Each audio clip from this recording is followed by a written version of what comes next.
மாயக்கண்ணாடியின் அதிர்ச்சி வருகை. வாருங்கள் நண்பர்களே, இந்த மாயக்கண்ணாடியின் மர்மத்தை ஒன்றாகக் கண்டுபிடிப்போம். விஜயநகர அரண்மனை.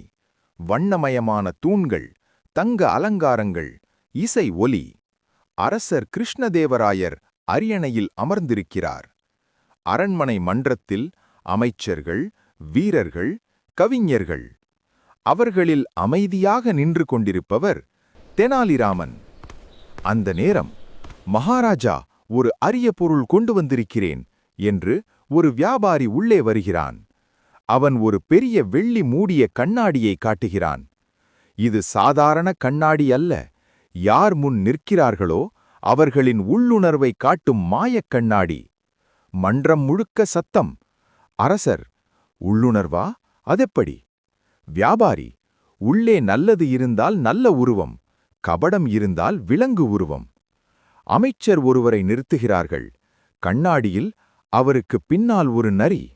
அனைவரும்: ஐயோ! அமைச்சர்: இது பொய். அடுத்தவர் ஒரு கரடி, மற்றொருவர் பாம்பு. அரசர் சற்று பதட்டம். நான் பார்க்கிறேன். அவர் முன் நின்றார். கண்ணாடியில் ஒரு சிங்கம். மன்றம் முழுக்க கைத்தட்டல். வியாபாரி: அரசே, அது உங்க வீரத்தை காட்டுது. ஆனா தெனாலிராமன் மட்டும் சிரித்துக் கொண்டே இருந்தார். அவர் மெதுவாக சொன்னார்: கண்ணாடி காட்டுவது உண்மையா அல்லது நாம் நம்ப விரும்புவதுதானா?